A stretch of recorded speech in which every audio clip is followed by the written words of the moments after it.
Birds of Prey, issue 22, legacy number 220. Kelly Thompson writing with SAMI BASRI on the art. So this is the aftermath of all the Barda stuff, and kind of spends a lot of the issue building up to the birds seeing what she's like now, under the control of this black ooze that's all around. Very Venom ink. in a lot of ways. Yeah.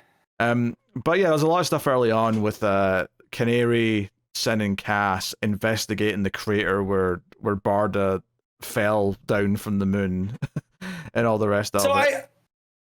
I read the last issue a bit after it came out. And so when they're in the crater, they're talking about Barda and, one set of trays, or, the footsteps lead and come back, but they seem different. I forgot for a hot second that, Ink had came in and grabbed Barda.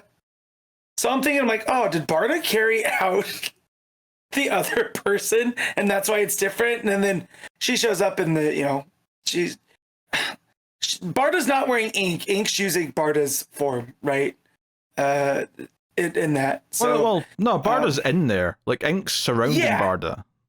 Right, but Barda's not in control. But so if Barda was wearing ink, that would assume that Barda has some control. Barda has no control over what's going on.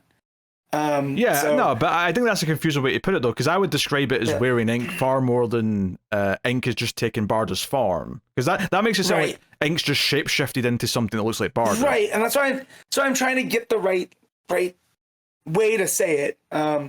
But yeah, I feel like just she's taking control, and it's like a symbiote. There you go, easy done. Yeah. No, that is. I just too in that throughout this book we've had all the birds fighting each other, and I just having a creative way to have Barda fight them, right, where she's not in control and she's being used here. I really appreciate that. That's literal fighting, of course. I think it's interesting though that the fear over losing a team member does cause Canary and Barbara to actually start to fight. Not physically, but like they start disagreeing, they start arguing, and the others even, like Sin's saying, "Hey, I've never heard them fight like this before," and Cass is like, "Hey, just let them, work it out." But they're disagreeing, like Barbara's like in a mood that they used a boom tube from the Barda's rod and stuff like that, and Canary's like, "Wait, we lost Barda, and your first concern is to be annoyed at us for something," and it feels like tensions are rising. But anyway, Barbara's like figured out how to trace some of the energy signature of the staff that Velvet Tiger, was that his name? No, the lion guy was the one. Velvet Tiger's the lady. Okay, sure, and it's the Golden Lion or whatever his name is. Golden Lion. Yeah. Yep. God, see all these C-listers. It's tough to keep track of all the C-listers. I can't hold them all. Yep. So they traced it somewhere in Chinatown in Gotham, and they're like, "Hey, this might be a trap." So that'll be clear. So I love the silent panels of Cass going into the building first, looking around, and then they do the monster movie thing of having her react to something over her shoulder and be like, "Oh, we have to abort." And then next panel is just her getting thrown out the window. And of course we get the tease of just sort of the black blur coming out the window. And then you see in full glory, it's like Ink Barda, like standing there, ready to fight them. She damages the drone that Barbara was using, which shocks her as well. She gets like knocked out of her chair back at the headquarters, and and there's a moment here as well where like Barda punches Canary or tries to, and the ink stretches to reach her, and it actually lets a little bit of Barda show through. And Barda actually is able to say something. She's like, "Canary, why?" And she doesn't get to finish before ink just consumes her again. And she's back under control. So I like that because it means the birds know for sure that Barda's in there. And obviously they know it's not really her, that she's being controlled. But I love that they know that it's not just, oh, they've cloned her somehow or they've done something like that. Like they know Barda's literally caged inside this being. Like her strength is being used against them. So... fun stuff there. And then Sela shows up back at the headquarters and helps Barbara up. And Barbara gets a little suspicious because of Sela's connection to, which one's her mum again? Tiger, thank you. Velvet Tiger. And that whole thing with Barbara being responsible for the death of Velvet Tiger is the whole reason that we got introduced to Sela. Barbara. And all of it. Barbara, that's what I meant to say. Yeah. Barbara, right? So I feel like we're, Thompson's bringing all this stuff back around at the right time. It feels like we're inching towards the inevitability that might be a thing that's going to have to happen in some way. The big cliffhanger, though, is when they're talking, some beeping goes off, and Barbara's like, shit, we have to go now. And then the rest of the birds get out of the sewer, and they look up, and the headquarters blows up. So we get this big dramatic cliffhanger. And I really like the art in the last panel of, like, Canary, Cass, and Sin looking up. It does that thing... that I love in the art sometimes for Cass when she's in her outfit, where you get this like the sad surprise look in her face even without the mouth. It's just like a really smart, really. I feel like it's probably. I mean, it seems hard to pull off as an artist. Maybe it isn't, but it's impressive to me. Damn it. That's why it's good that she has the expressive eyes, right? Her eyes are always bigger than other people's, and that always serves the purpose of her being being able to show expression under that expressionless mask. Yeah, and of course, the good thing here is that because Canary was fighting with Barbara earlier, there's going to be this extra guilt over like, oh, did we like not get back in time, and did she just die? In fact, the final narration panel of the comic on that panel, the box says it's just Canary saying Barbara. And earlier on, like, her narration was complaining about Barbara. Oh, Barbara's being too controlling. Barbara's, being this or that. Like, she was, like, venting in her narration about her. And then on the last panel, there's just this kind of, oh no, she might have lost her. So there'll be this sense of guilt, I think, before she finds out Barbara's still alive, which she definitely is. But, I think that's what we'll be doing, at least partially next issue. Sela could teleport, right? That's part of her thing? I think so. Yeah. Yeah. So, also, how much did you love the fact that Poe took the form of the cat? Because, no one notices a stray cat running around, right? Like they do a wolf or whatever else. I immediately thought of you. Yeah, I have to admit, I did quite enjoy those panels. Like, the POV panels of Barbara's eyes opening up, and there's just a cat there staring down, looking not unlike my cat Wesker. I was like, oh, Pete's going to love this, and then the head rubs that Poe gets as a cat, you know. But yeah, I was like, I'm trying to remember Sela's powers, and I was like, they have something to do with teleportation.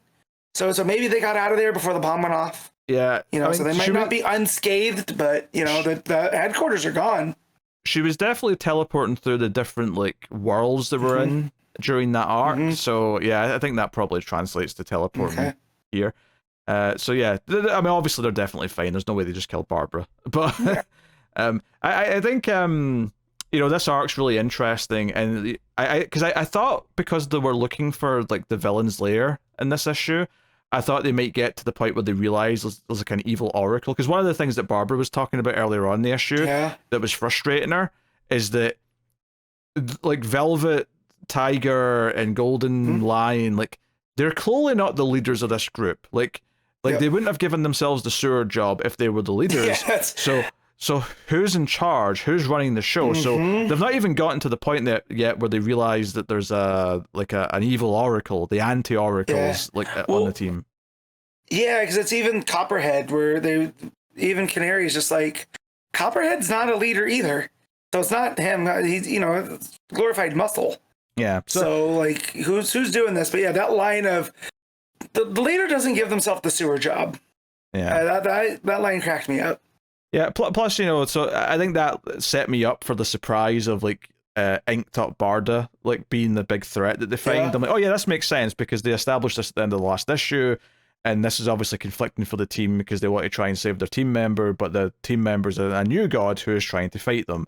So, I also like them really emphasizing the stakes there as well, before they even got to, like, what happened to Barda. This idea that whatever team we're going up against took down a new god, so are we really prepared to fight whatever this is, whatever this team is, whoever this leader is? Can we take them on?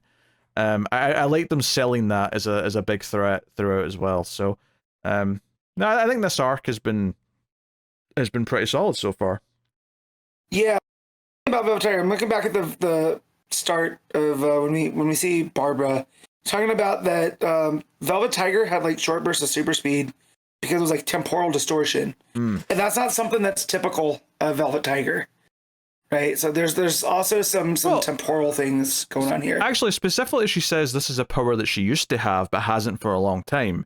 She says that. Okay. Yeah. That's right. but we haven't had. Maybe it's something. So yeah, maybe it's time displacement type stuff too, right? Like we're getting into all of that type of stuff because Ink, as far as I know, Ink's from Batman Beyond. You know, yeah, I remember you telling me that. That's in the future. So yeah, maybe we're dealing with some timey-wimey stuff here. You know, someone trying to get the jump on Barbara for you know. Well, it wouldn't be the first time in this run we've had someone from the future come back. We've you know, that's been a running theme in a couple of the arcs, so it wouldn't surprise me. Yeah. And also, I didn't realize that the Mega Rod could only be held by like superpowered people. So I did some investigation there, and it's because it's too powerful, and essentially the power that comes from it can vaporize a normal human. You know, or it does psychological damage, something along those lines. And depending on who was writing. So the fact that they had to have Megara handle it, and there's some trust there because of their past with Megara, I thought that was a lot of fun. Yeah, I laughed at the line where she's like, "Oh, I've been dreaming of touching this for a long time," and like one of them's like, "Oh, that does not make me feel good about you touching this." No.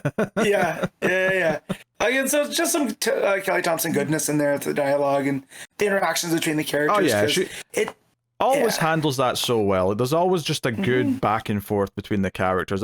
Honestly, the only critique I could really have is that all the villains are so C and D tier that I'm struggling to remember them all when we go back to an issue. But other than that, everything's hunky dory. We got Tiger Lady, you got Snake Man, you got Lion Dude. You know, not Venom.